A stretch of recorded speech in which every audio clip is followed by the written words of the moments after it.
to remove the electric fan. Now I'm going to take the overflow hose off the radiator. Set that aside. 10 millimeter wrench. And the electrical connector is right there, but I'm going to loosen up this bolt first.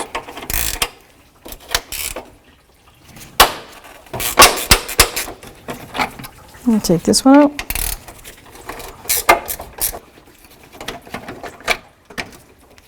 Set those aside. Let's grab this connector and disconnect it. So you're going to push down on that tab on the bottom here.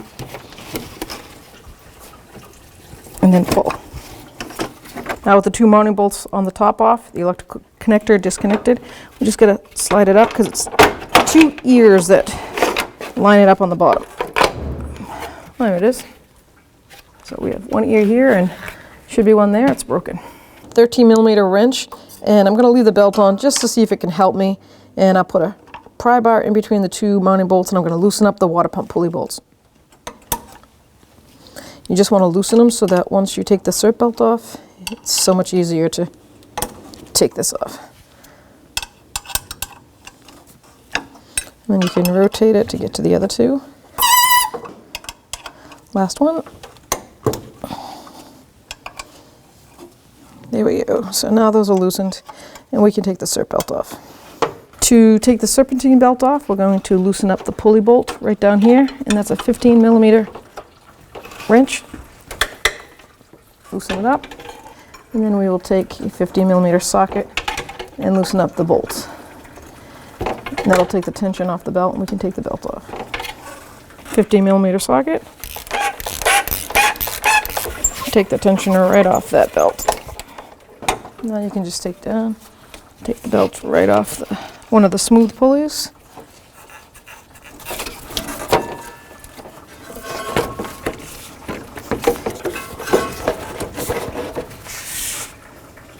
.13 millimeter socket. Now we can use the cutout holes in the pulley and break these free. There's 3 of them. One there, one here. And the one on the bottom looks like it is kind of corroded. So I'm going to give it a shot with a regular socket. Let's see. I got it. So then you can just slide that bolt right out through that hole in that pulley. And do the same to all 3. There you go. 9/16 socket. Now we're going to take the other 2 bolts to this bracket that mount on the water pump and take those off. And then 9/16 socket on the bottom. You can already see how the power steering bracket's moving. So now we have to get the bracket off to the block 9/16 socket with an extension. And we should be able to take our ratchet off and get the rest by hand. There we go. Now the power steering pump can be put up out of the way. Sometimes you can get a bungee cord or some strapping and just lift that up and keep that out of the way. Now we can take this bracket off the rest of the way.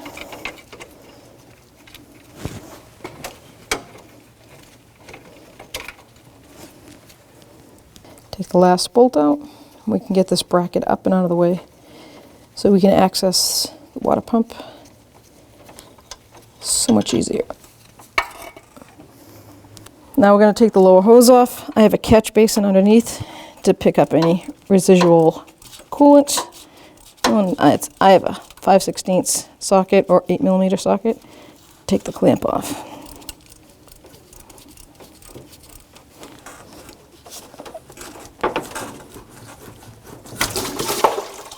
So now I'm going to take the 4 mounting bolts off the pulley that I loosened up earlier. Take them off so I can take the pulley off.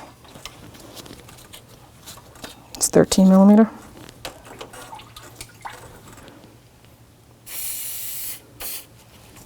So I sprayed it, get that rust loosened up a little bit. I just put hand tight one of the bolts back in so when I pry on this, the pulley won't fly out into the radiator.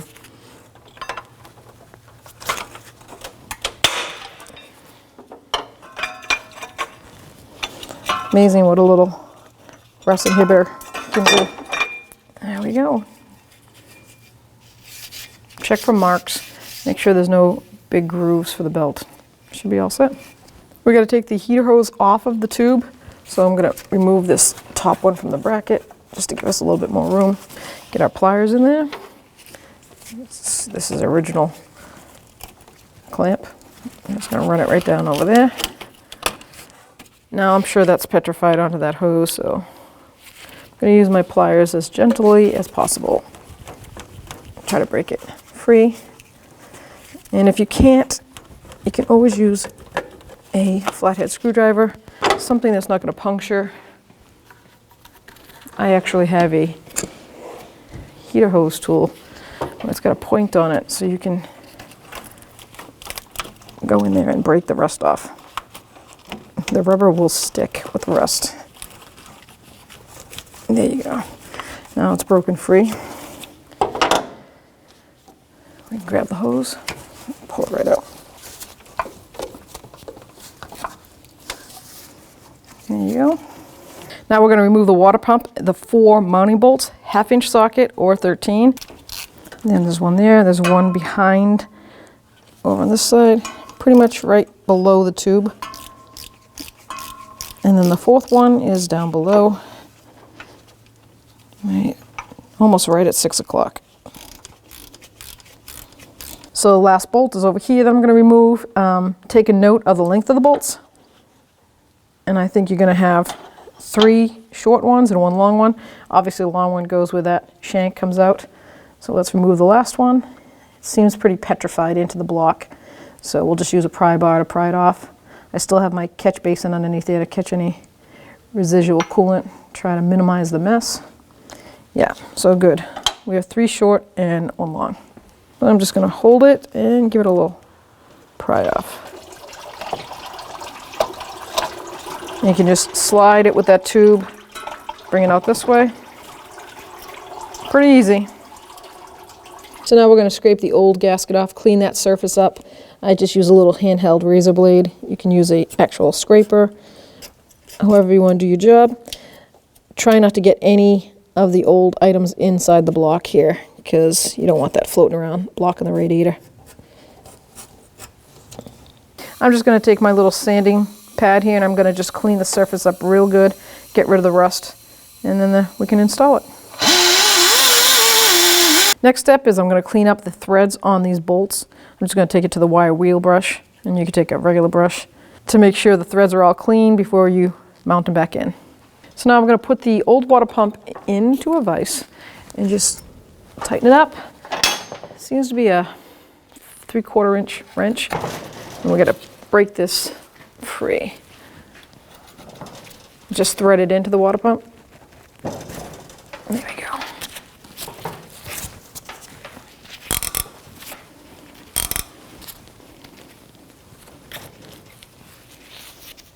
That's how you remove it. So the pipe comes pre-threaded with a sealer on it. Just start it by hand, make sure it's not cross-threaded. And it's a 3/4 inch wrench.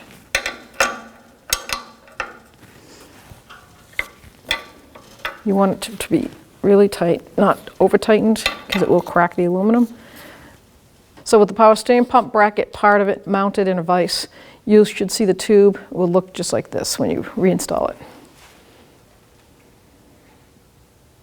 So now that I've cleaned the gasket off, I've scraped it, made sure it's nothing left behind, I'm just going to dry it off with a rag. Make sure you have no fluid coming out, and make sure you get all the paper, no junk inside there. Now I got my new water pump and gasket. I put the new tube on, line the gasket up.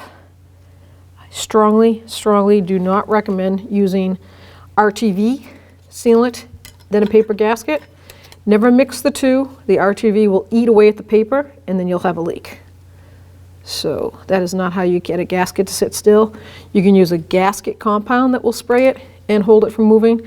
But in this case, I'm not too worried about it because it's only 4 mounting bolts, and it'll hold up fine. So take your tube, feed it through. And then just bring your water pump over.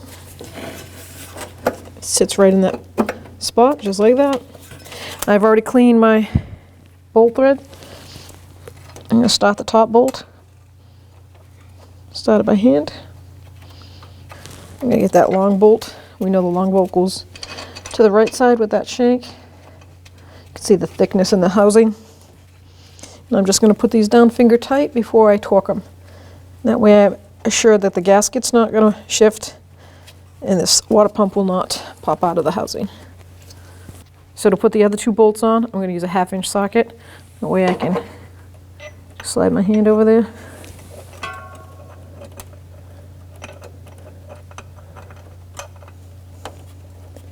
And start it. So now we're going to take our 1/2-inch socket and just snug all the bolts up to the block. Don't tighten it by hand. The torque spec is really important because it is a water pump. You don't want to crush that gasket, and plus you want it to seat properly because it's actually inverted inside, so it's got a seat on it. And if you over tighten on one side and not proper torque all the way around, you could run into problems. So I'm literally snugging it, and then I'll get my torque wrench. So the torque specs for the water pump bolts is 17 foot-pounds. And I'm going to go crisscross so that way I know that the pump is seated correctly.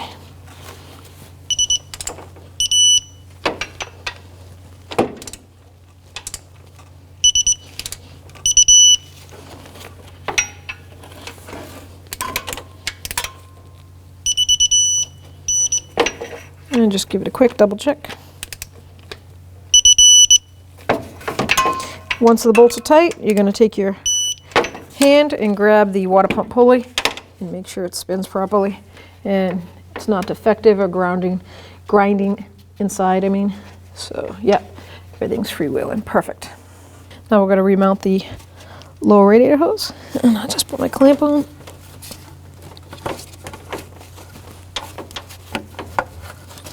There we go.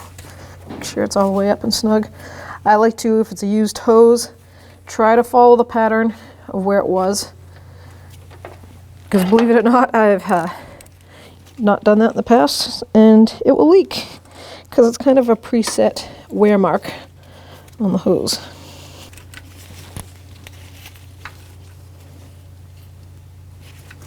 All right.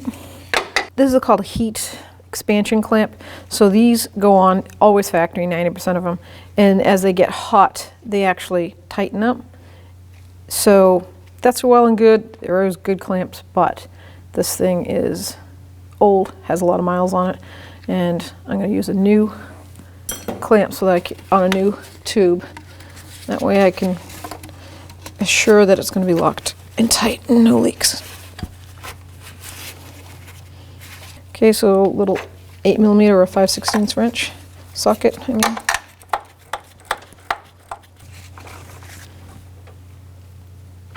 Perfect. So now we're going to put the power steering pulley back, the bracket. We got our 3 mounting bolts. And this way you can pretty easily see now the mounting bolt on the block. And I'm going to start it by hand. That's nice. Now I'm going to put my 2 that go to my water pump. Always start by hand, that way you don't cross thread. So now you take your 9/16 socket and let's snug them up. Don't forget the one on the block. So we're going to take our 9/16 socket and tighten these bolts to 23 foot-pounds.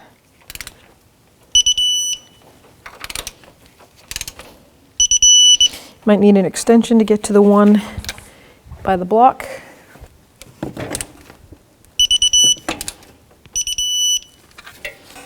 Now you can bring your power steering pulley power steering pump back in, line up those 3 mounting bolts, and they're going to go right through the pulley. Slide the top one in,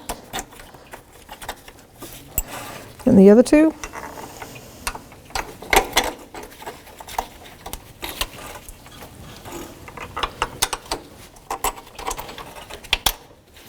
Now I can get started by hand. That way I know I don't cross thread anything. 13mm socket. And I'm just going to bottom them all out. So the torque specs for the 3 mounting power steering bolts is 20 foot-pounds.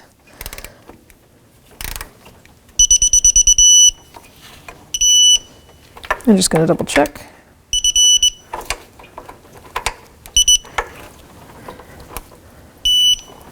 Perfect.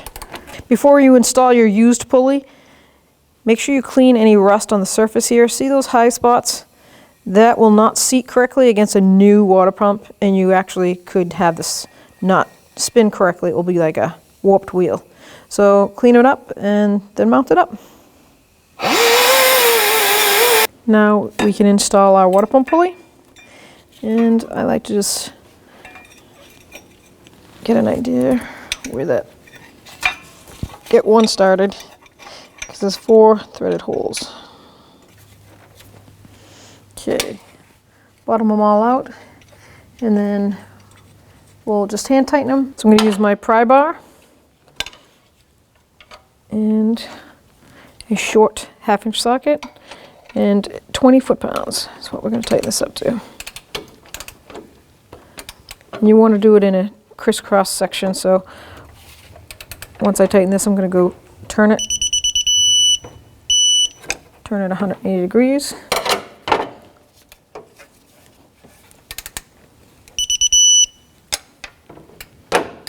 Double check all the torques. Make sure it's 20 and seats this pulley correctly, because if not, you'll have a drag and it won't spin.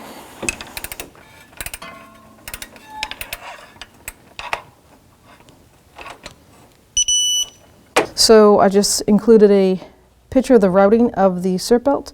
So let's do it. We have the alternator down below, an idler pulley on the other side of that. So I'm going to guide it through. Now you have it over the alternator and the fan clutch pulley. Guide it down the harmonic balancer. And then over the water pump pulley. You got to keep tension on it if you can at all times.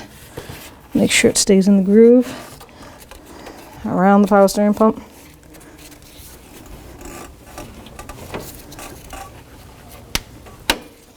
And then up over the tensioner. Slide it right over that tensioner. Perfect.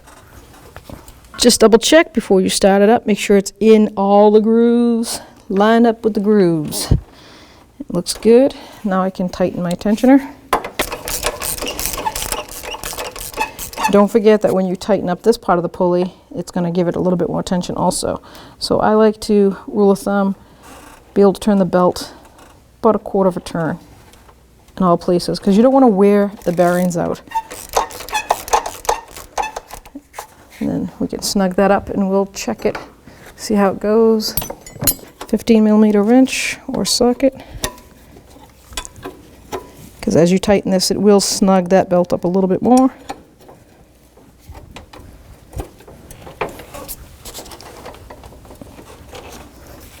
What I like to do is just give this one tweak with that tight.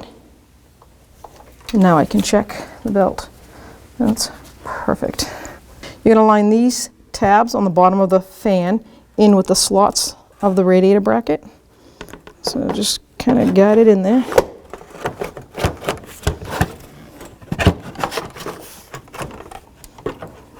And put your hand down there if you can. Make sure it's in the slots. There we go. Put your 2 bolts in. Snug those up.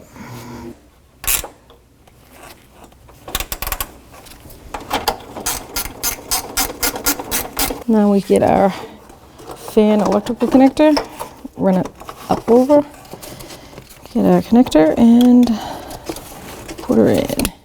Done. Let's connect the overflow hose. All set. Now you can fill your radiator up with coolant and you'll be good to go.